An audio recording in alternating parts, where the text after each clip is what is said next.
Okay guys, mabuhay maligayang pagbabalik sa aking YouTube channel. It's 12:15 a.m. Anong araw? Wednesday na ngayon, April 10. Grabe ang bilis-bilis ng panahon. But anyways, nakikita nyo nga, galing ito sa GMA Pinoy TV, yung mga kuha na yan. And of course, kailangan nating i-report dahil napakaganda rin naman ng mga performance sila. Of course, alam na natin na pagdating sa performance, walang tatalo kila Julian San Jose and Raver Cruz.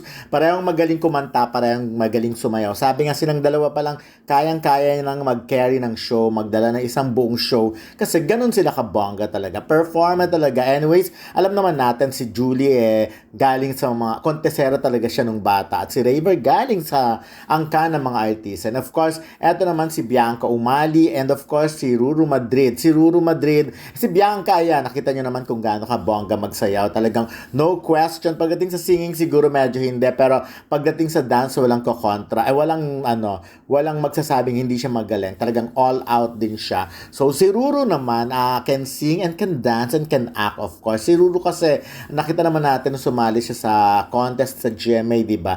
And eventually, of course, na-develop kasi ang father niya din ay magaling din kumanta. That's why performer din talaga si Ruru. At ayun na nga, kita niyo naman, marunong pagdating sa stage, marunong na magdala. And aside from, nakita ko na kasi siya mag-perform on stage, pag nagpa-promote siya ng, dati kasi may mga mall tour ang Beauty Derm. So, ganon, nakikita ko na siya kung paano mag-promote din talaga, magpabongga. And of course, si Barbie Fortesa. Alam naman natin na kita niyo naman, di ba? Yan, ganon kahusay. Pak na pak, panalong panalo. Si Barbie talaga ang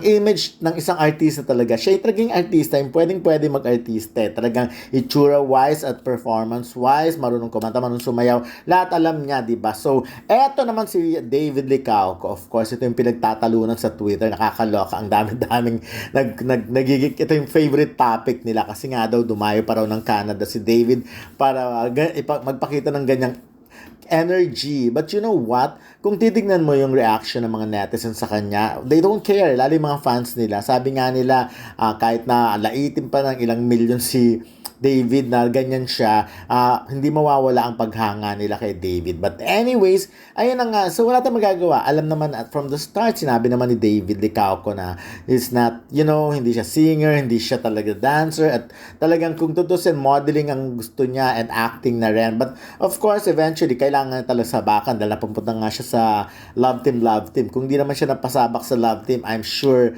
hindi rin naman ganyan hindi ganun karami ang mga shows at mga concert or out of the country na shows na pupuntahan niya. But because ang dami nga nilang fandom sila ni Barbie, ang Barbie talagang wala tayong magagawa. Talagang dinidemand sila. But of course, yun nga lang, makita lang yung gano'n sabihin na natin medyo off talaga. Kumpara naman kasi, ang hirap na ma-compare kay Ruru and kay Raver. Aminin natin talagang parehas magaling Sa mga babae, wala talagang problema. Sa press conference pa lang naman, sinabi naman na agad yun talaga yung pag-aaralan, pagpupursigan, paggagawin lang lahat para doon. Kasi aminado talaga si David na parang kaliwa ang paa niya. Doon siya bilib kay Barbie Fortesa. Talagang lahat ng klase ng pag-push, lahat ng klase ng moral support, ginawa talaga, binibigay talaga sa kanya. At nakita niyo naman siguro, kahit na off talaga, hindi kaya, pero ginagawang pili talagang pero syempre, iba ng usapan pag silang dalawa na yung magkasamang nagpe-perform, talagang punong-puno na ng kakiligan. Pero anyways, eto lang naman ako gusto ko basahin yung, ang dami kasi talaga nagre-react dyan kay David sa performance na nakita nila. Sabi ngayon, kahit 1 million pa yan basher mo, David, wala kaming paki kasi uno sa lahat yun ang nagustuhan namin sa yung mahiyain at pagka-cutie ng galawan at totoong-totoo. We love you all. O yun na pala. Nakakaaliw siyang panoorin. Hindi kailangan maging maangas ang performance para magpakilig ng mga manonood. He added spice sa buong performance ng grupo. Good job, Ginoo.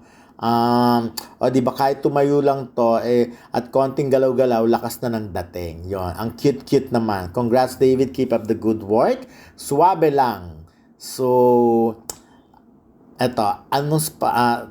nakakatuwa kasi ang dami-daming yung kumbaga yung part na yon na tungkol sa kanya, ang dami-daming nagre-react Oo, yung kasi yung iba nga, sanay na sila. Like halimbawa, kay Barbie talaga, so alam na nilang magaling si Barbie mag-perform. Like, ang galing mo kaya, good job sa inyo.